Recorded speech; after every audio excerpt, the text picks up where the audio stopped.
Hello दोस्तों, Zydus life sciences ने buyback का अनाउंसमेंट किया था पिछले महीने।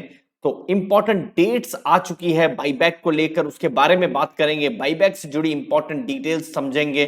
क्या इंटाइटलमेंट रेशियो है अगर आपके पास शेयर है जाइडस का, क्या यहां पर टेंडर करने के लिए इंपॉर्टेंट चीजें आपको जाननी चाहिए, इन सब के बारे में दोस्तों वीडियो में हम बात करने वाले हैं। सबसे पहले इंपॉर्टेंट चीज, बाईबैक विंडो। तो बाईबैक का जो विंडो है वो जून 23, जो कि बहुत ही करीब है, जून 23 से जुलाई 6, इतने दिन ये बाईबैक का विंडो ओपन रहेगा। और अगर आप एलिजिबल शेयर होल्डर हैं तो आप जो अपने शेयर्स हैं बाईबैक में टेंडर कर सकते हैं। तो जो सेटलमेंट है वो भी जुलाई 15 तक हो जाएगी। 750 करोड़ का ये बाईबैक का साइज होने वाला है। अब कौन एलिजिबल शेयर होल्डर्स है?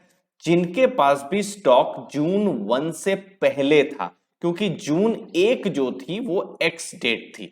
मतलब 1 तारीख समझ लीजिए जून में किसी ने खरीदा, 2 को खरीदा या बाद में भी खरीदा, तो आप इस बाईबैक के लिए एलिजिबल नहीं है। तो जून 1 से पहले जिनके पास भी स्टॉक था वही इस बाईबैक के लिए एलिजिबल है। जो जाइडस लाइफ साइंसेस या कैडिला हेल्थ केयर जो पुराना नाम था उसका। दोस्तों, बाईबैक का जो प्राइस है अभी 350-52 रुपए के आसपास हो सकता है, लेकिन जबरदस्त 650 रुपीज का बाईबैक कंपनी देने जा रही है। और जो क्लोजिंग प्राइस जो है और अभी भी जो प्राइस है और उस समय में जब बाईबैक अनाउंस किया था उसके कंपैरिजन में भी एक बहुत बड़ा प्रीमियम है। दोस्तों, अगली चीज, स्मॉल शेयर होल्डर्स, जैसे हम आम भाषा में रिटेल शेयर होल्डर्स जिसे कहते हैं। तो जो भी शेयर होल्डर जिनकी वैल्यू, स्टॉक की जो वैल्यू है 2 लाख रुपए या कम की है, वो स्मॉल शेयर होल्डर्स हो गए। तो यहां पर किस हिसाब से कैलकुलेशन होती है? जो रिकॉर्ड डेट होता है, ठीक है, उस दिन एनएससी या बीएससी में हाईएस्ट जो रिकॉर्डेड जो भी प्राइस था उसको कैलकुलेट किया जाता है। तो उस दिन हाईएस्ट रिकॉर्डेड जो वॉल्यूम था और जो प्राइस था 365.35 का था। तो 2 लाख डिवाइड बाई 3 लाख 365.35, मतलब बहुत सिंपल में जिन शेयर होल्डर्स के पास 547 शेयर से कम है वो स्मॉल शेयर होल्डर है। और स्मॉल शेयर होल्डर्स में क्या फायदा होता है? उनके लिए 15% का रिजर्वेशन होता है। तो ये एक बड़ा एडवांटेज उनके लिए हो जाता है। तो टोटल अगर आप देखने जाएंगे जाइडस के केस में 4,56,129 स्मॉल शेयर होल्डर्स हैं।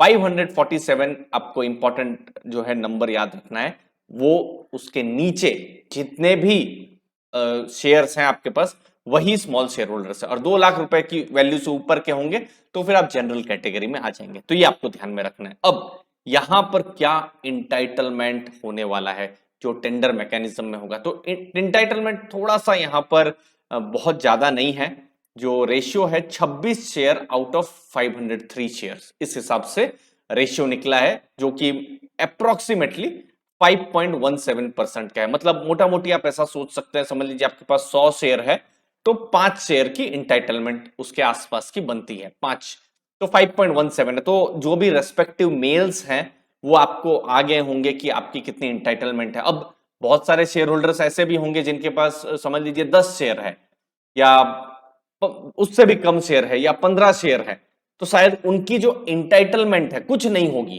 तो उसके बारे में भी मैं बताऊंगा। तो सबसे पहले कंपनी यहां पर जो फोकस करेगी या फिर जिनका बिल्कुल कंफर्म्ड जो हो जाएगा जो बाईबैक में, वो है जो शेयर होल्डर्स जिनकी कंफर्म्ड ये जो इंटाइटलमेंट है, जो भी आपका मेल आया हुआ है उसके हिसाब से। उसके बाद जो शेयर होल्डर्स जिनकी जीरो इंटाइटलमेंट है, जिनके पास समझिए 5 शेयर है, 8 शेयर है, 10 शेयर है, उनको मेल आया है जीरो है, लेकिन वो फिर भी अगर स्टॉक को देते हैं तो भी पॉसिबिलिटी, अगर कुछ एक्स्ट्रा स्टॉक्स बच गए तो फिर उनको फिर बाद में जो है रखा जाएगा प्रायोरिटी में। और बाईबैक में इंपॉर्टेंट चीज, ये टोटली वॉलेंटरी होता है। समझ लीजिए आपके पास शेयर है, आप लॉन्ग टर्म के इन्वेस्टर है, अगर आप चाहें बाईबैक में आपको इन्वेस्ट नहीं करना है या फिर टेंडर नहीं करना है अपने स्टॉक्स को, अब नहीं भी कर सकते हैं। तो ये भी आपको एडवांटेज है। आपकी जो परसेंटेज जो शेयर होल्डिंग है वो भी बढ़ जाएगी, तो ये एक बहुत बड़ा एडवांटेज आपके लिए हो जाएगा। फिर दूसरी चीज, समझ लीजिए आपकी 5 शेयर की इंटाइटलमेंट आई है, आप जो भी आपका मेल आया हुआ है, और आपके पास समझ लीजिए 100 शेयर है, 110 शेयर है, जो भी नंबर होगा, आप चाहें तो ज्यादा शेयर भी अगर आप चाहें तो इंटाइटल कर सकते हैं, या मैं कहूं कि ज्यादा शेयर भी आप जो है टेंडर कर सकते हैं, तो उसमें भी कोई ना नहीं है। तो ये एक इंपॉर्टेंट चीज है। तो इनफैक्ट जो लास्ट में जो नंबर आएगा जब विंडो खत्म हो जाएगी, तो ये तो अभी तो इंटाइटलमेंट पता है, बाद में नंबर हमको पता चलेगा वो होगा एक्सेप्टेंस रेशियो। और अनफॉर्चुनेटली ये हमको अभी नहीं पता चलेगा, ये हमको बिल्कुल एंड में जब ये विंडो भी खत्म हो जाएगी, सेटलमेंट वाला समय जब आ रहा होगा तब पता चलेगा। क्योंकि बहुत सारे ऐसे शेयर होल्डर्स होंगे जिन्होंने बाईबैक में शायद हिस्सा ही नहीं लिया हो, तो आपने अगर एक्स्ट्रा शेयर्स दिए हैं तो हो सकता है वो बाईबैक में भी कंपनी ले ले, तो एक्सेप्टेंस रेशियो 5% से ज्यादा भी हो सकती है, जिसकी पूरी पॉसिबिलिटी है। तो इसीलिए आपको ध्यान रखना है। तो दोनों ही केस में आप अपनी जो है स्ट्रेटेजी रख सकते हैं। आप चाहे तो बाईबैक में हिस्सा नहीं भी ले सकते हैं, वॉलंटरी है। आप चाहे तो एक्स्ट्रा शेयर देना चाहें तो दे भी सकते हैं, या फिर जो सिंपल है जैसे आपकी इंटाइटलमेंट है उस हिसाब से भी स्टॉक देना चाहे तो वो भी दे सकते हैं। तो इसमें कोई भी अगर आपको डाउट हो तो जरूर कमेंट सेक्शन में पूछेगा। अब बाईबैक कर रही है तो कंपनी पर किस हिसाब से फाइनेंशियल्स पर इंपैक्ट पड़ेगा, तो सबसे इंपॉर्टेंट है जो अर्निंग पर शेयर है वो इंक्रीज हो जाएगी।